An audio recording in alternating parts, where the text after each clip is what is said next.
पढ़ाई के साथ एक और चीज़ ज़रूरी है, अनुशासन। अनुशासन को मैं आपके सामने एक कहानी के रूप में प्रस्तुत करना चाहूँगी। एक छोटा सा गांव था जिसके लोग खुशहाल और मेहनती लोग थे। उसी में एक स्टूडेंट रहता था, रामू बुद्धि का तेज था, लेकिन उसमें अनुशासन नहीं था।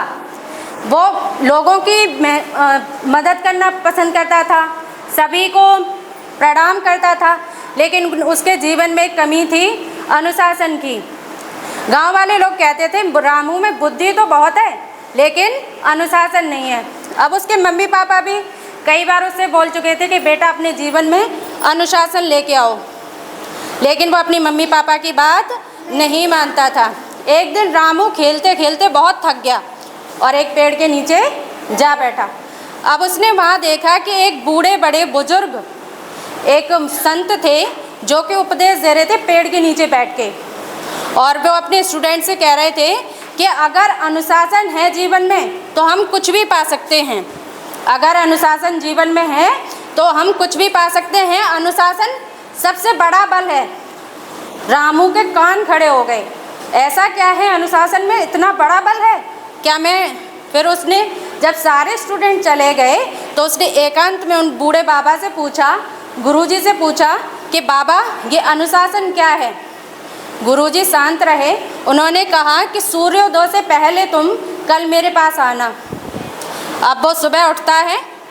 अब उसके दिमाग में दो चीज़ें चल रही होती हैं कि एक तो उसको आलस घेर रहा होता है और दूसरा उसके गुरुजी की बातें मन में आ रही होती हैं कि गुरुजी ने मुझे आने के लिए बोला है।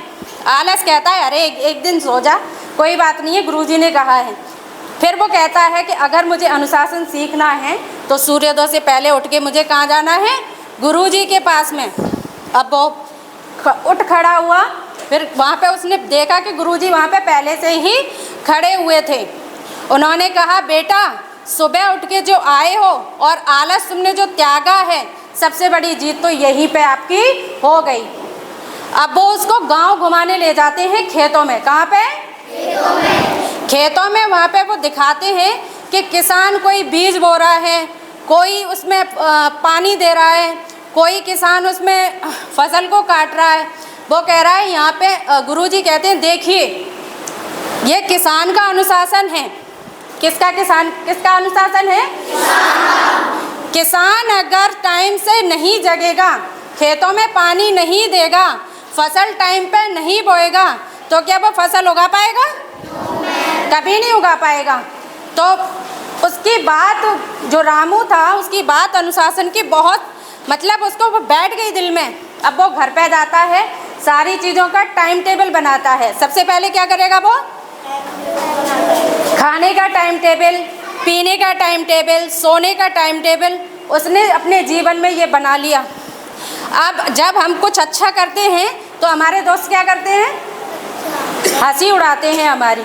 अब उसने जैसे ही अनुशासन अपनाया तो उसके दोस्त बनने लगे, अरे भाई रामू तू तो बूढ़ा हो गया है, ये टाइम करता रहता है, हर चीज़ का टाइम, अपनी ज़िंदगी के मज़े कर, अभी तो तेरी ज़िंदगी मज़े करने की है। नहीं, उसने नहीं माना अपने दोस्तों की बातों को। उसने कहा मुझे अगर अनुशासन सीखना है तो सीखना है। उसके बाद में वो पढ़ने लगा टाइम से, जगने लगा टाइम से, उसने हर चीज़ का टाइम टेबल सेट कर लिया। एक दिन ऐसा आया कि वो विद्वान उस गांव का सबसे बड़ा विद्वान आदमी बन गया और वो बच्चों को उस गांव में रह के पढ़ाने लगा। उसके बाद में उसके गांव वाले जो थे वो सारी बातें मानने लगे। जिसको भी सलाह लेनी होती थी गांव वाले उससे आके सलाह लेते थे। किसके कारण हो पाया ये सारा काम? अनुशासन होता क्या कर पाता वो? तो आपको आज के बाद में क्या करना है? अपनी लाइफ में हर उसका टाइम टेबल सेट करना है। सुबह से लेके शाम तक का आपको क्या करना है बताइए? टाइम टेबल बनाइए, उसको फॉलो करिए।